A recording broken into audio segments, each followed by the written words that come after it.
What's up, YouTube? Thanks for tuning back in to Chase Games here, and today we're going to take a look at Status Ailments. We've probably got a handful of new players in the game, and even some longtime players that don't really know everything. I think I know 90% of it. I did have a couple of questions that were answered by this guide, and this guide, from what I understand, he was wrong about some things too, and had to clear things up, but Ursa Major did help me, but I do want to state that I'm not just, directly copying everything I learned here, but he deserves some credit, and also this is just a nice visual thing, so that I'm not just, trying to bring things up in-game in this video taking 45 minutes and or writing things on a notepad, because I am a low-effort YouTuber. So, something about sleep and deep sleep. Okay, let's talk about this. This is...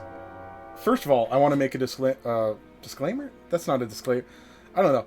I don't know what the right term is. Let you guys know that when you start getting into blossoming doors, for me, it seems to be past 25. So 26 and up, status conditions are going to start mattering a lot. Sleep and poison. Malroth becomes your new favorite unit.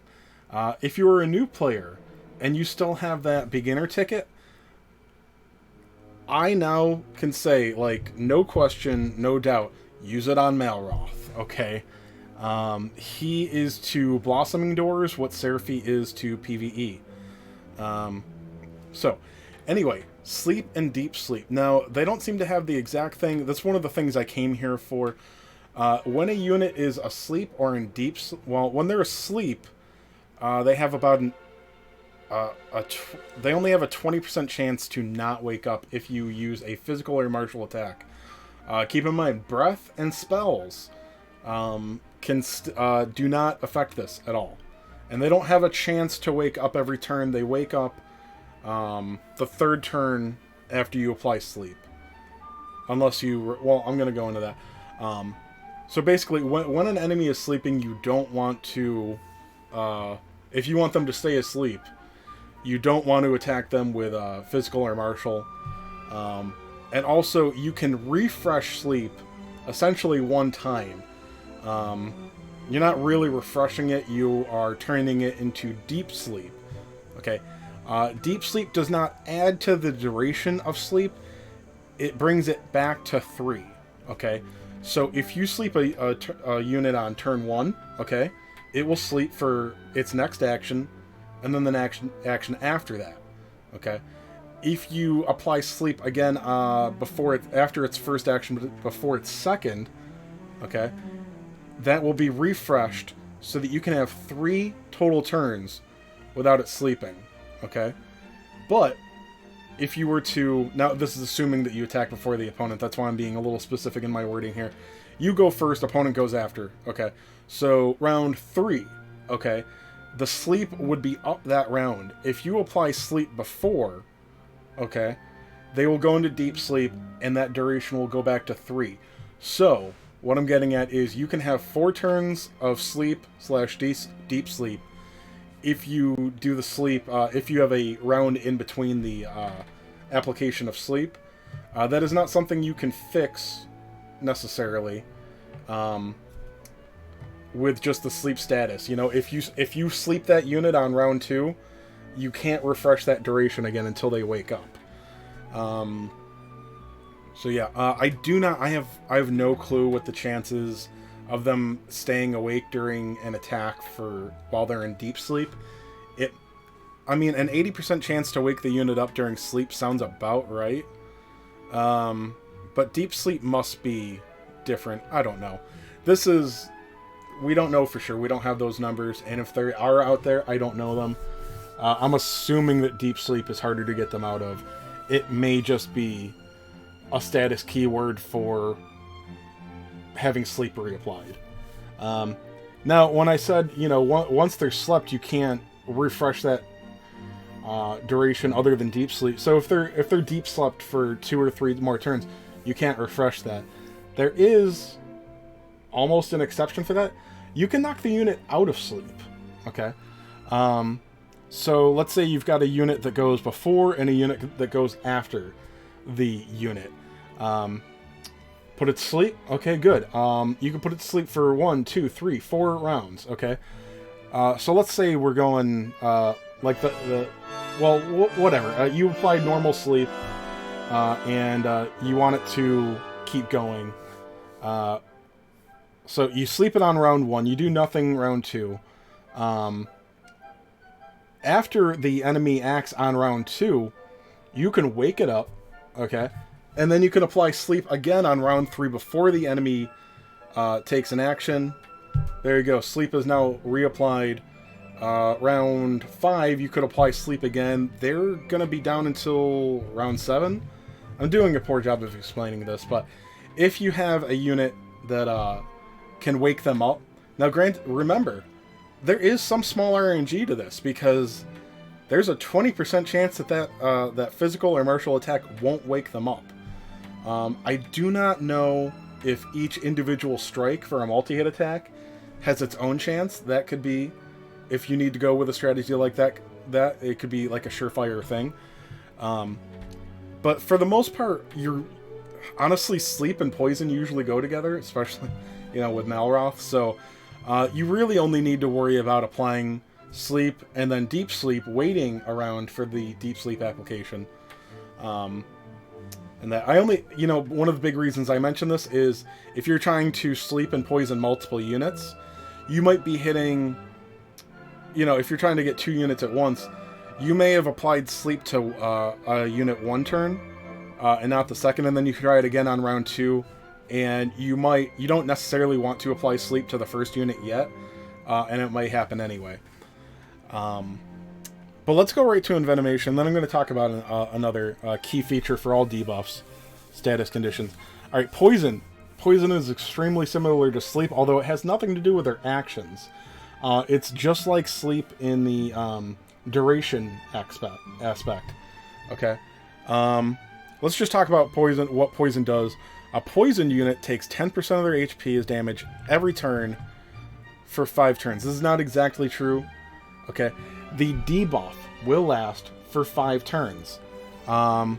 Same with pretty much all status conditions. The effect lasts for 1 more turn than it actually is. These debuffs go away at the beginning of the enemy's turn. So in between rounds, they will have that debuff up. Poison, for example, or Envenomation. Envenomation is more relevant here. So if they have Envenomation up in between rounds, when it says 1 turn left, they're not going to take a tick of Poison or Envenomation on their turn. But in the case of Envenomation or Deep Sleep, or any of the other status ailments that don't have elevated statuses, you cannot apply that status. So Stun, for example, Stun will say that it lasts for 2 turns. It affects 1 turn, okay? But after that 1 turn of them not having an action, you cannot reapply it because they technically have that status still. So again, I believe that goes for every single debuff. Now Poison, it's a little weird because now you can apply Envenomation right away. Most of you know this by now. New players, maybe you haven't noticed, but Poison and Envenomate, they're both basically the same status, but Envenomation is the stronger. Now, besides the fact that you can apply Envenomate on itself, by itself, if you poison an already poisoned unit, it turns into an Envenomation, and they each have a 5-turn duration, and applying Envenomation to a poisoned enemy will refresh it back to 5 turns.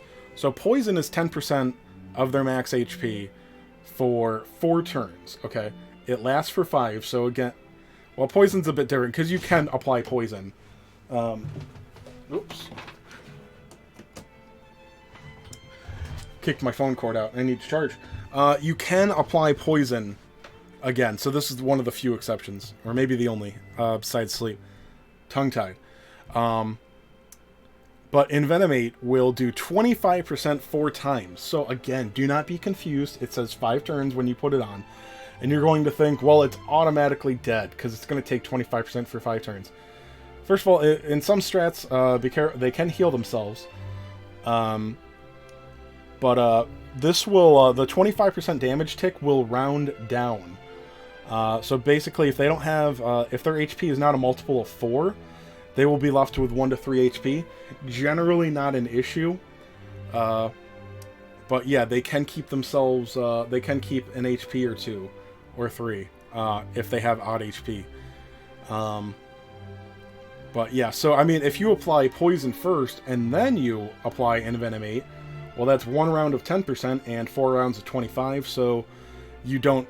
Although then, if you Envenomate them for 4 turns, you just need to blow on them and they're dead, so it doesn't really matter. What was I going to do? Now, this is a thing that affects all status ailments, of course, but is really, like, for my experience lately, going through some of the mid to late blossom doors. I'm on, like, 29 or 30 right now. You're going to use sleep and poison a lot. And a lot of units are... Well, you find out when you start messing with status ailments a lot. Very weak means double. And resistant means half. Now, occasionally means... Now, when you're applying it, 40%... Sorry, occasionally means 40%. Often means 60, but often is very rare. It's not something to... It's not something many units have. But occasionally means 40%. But if it is a non-damaging ability, for the most part, I don't think I think there are some damaging abilities that increase their application chance, but they're rare. But something like Burning Breath, for example, or Poison Breath. Poison Breath has an occasional chance to poison. It's 40%. If you get that ability all the way up to rank 10, though, each ability level, rank level, increases the chance 1%. So it'll be 50% when you double 50% to a unit that is weak to one of these resistances, or sorry, statuses. It's guaranteed. Okay. If you have a 50% application chance and the unit is weak to it, it's guaranteed. So when you're messing with Sleep and Envenomate in Blossom or Blossom Doors, a lot of them are weak to one of these conditions. So, you know, using Malroth, who has an occasional chance to sleep and an occasional chance to poison, sorry, Envenomate, if they're weak to one of those moves, you only have that coin flip 50-50 chance on one of the moves. So if they are super weak to sleep, it will land every time. And that is when you can start getting a little more bold with your strategies. For example, if you need to keep something slept longer, like if you're going for the Sleep and Envenomate strategy and you just can't get that Envenomate to land, you can start playing games by, again, having a unit that is slower than the opponent. You can knock them out of sleep, and as long as that doesn't miss, or the opportunity to wake them up, that small chance, before the enemy acts again, you can have Malroth sleep them, and it will hit every time if his ability is level 10, or at least has a 50% chance. He's about to get in now. He's going to get a Blossom node ability to get another 10% chance on that, so it's going to be a lot easier. It's going to make the Blossoming Doors quite a bit easier. Alright, so those are the ones that I'd probably be the most detailed with. Physical, Spell, Martial, and Breathlock. Okay? Blocks the use... I'm going to say that he is wrong about 3 turns again. It's 2 turns with a 3-turn duration, meaning that you cannot reapply it after the 2 locked turns. Or during the locked turns. Yeah. Hobble... Hobble is, they use the term Hobble and Bind both in-game. They're both the same ailment, and it refers to locking the unit's movement, not abilities, movement. Stun, as far as, I tested this out, I knew Paralysis was 1 turn because that is what Dual Magus and Sorrow are weak to, and that is very important to know right now. Stun, I don't have as much experience with. So they both have a 2-turn duration, but they only affect 1 turn. And what I'm getting at is they both seem to do exactly the same thing. If somebody can tell me a difference, please do. I thought that maybe stun lasted for two turns, so like a 3-turn duration, and they missed 2 turns, but it is just 1 turn. So I have no idea. But apparently paralysis has some cures, like Ma'am can cure paralysis and stun can't be. That seems to be the only difference. Please correct me in the comments if I'm wrong. Curse. Curse sucks because every time my unit is cursed, it doesn't act, and it does nothing to the opponent. Honest to God, that feels real. Alright, let's talk about what Curse actually does, although I kind of think that I'm right. This is something I didn't know. This I learned just now tonight. A Cursed unit has a 30% chance to be stunned for each of 3 turns. And I don't know if this was, again, 3 turns or 2. I think it's 2 turns that last 3 turns. I did not know this. It can be chained, unlike normal stun. So, again, I did not test this. I'm sorry. I should have. I don't know if this means that Curse can be chained, as in you can always refresh the duration on it. That would make Curse a little bit more useful than I thought. Or if it just means that you can stun them 2 turns in a row. Sorry that I did not research this, guys. But Curse sucks anyway, so who cares? It has use, but like it is not a reliable status ailment, so it sucks. Paralysis, again, just same as stun. I don't know why they're 2 different things. Please correct me if I'm wrong. Confusion. Okay, this is just like sleep. Sorry, it's not like sleep. It's like sleep in the sense that they can be taken out of it by physical and martial attacks. A basic attack is physical, always. Yeah. Okay, a confused unit will commit to 1 of 4 actions. Basic attacking an enemy, basic attacking an ally, randomly running away, or not moving. Okay. Now, somebody in the comments says that the attack they will use on your own team or an enemy, I'm not sure, will be the least damaging attack. So you could teach them a very weak C rank scroll, but I don't think that's really a strategy. But it's interesting to know if that's... I have no reason not to believe that's true. That's interesting. Yeah, so I mean, you know, damage from a basic attack is usually not that big a deal. It is nice when the opponent, when you can confuse an opponent and they nail a nearby unit for a little bit, for a basic attack. Generally, my own units being hit by my own confused units is just an annoyance.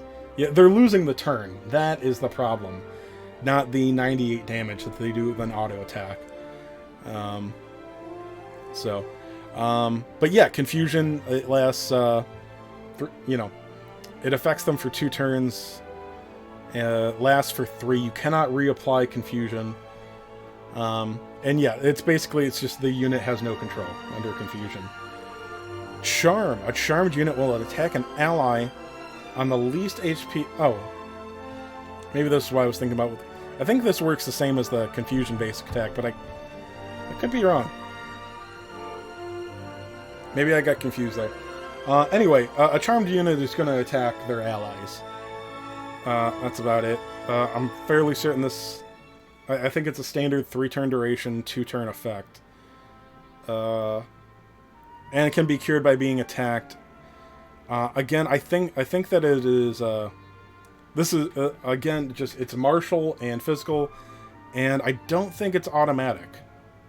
And then these are a few, things that cure all these things. So that's about it. I think I went over everything I wanted to.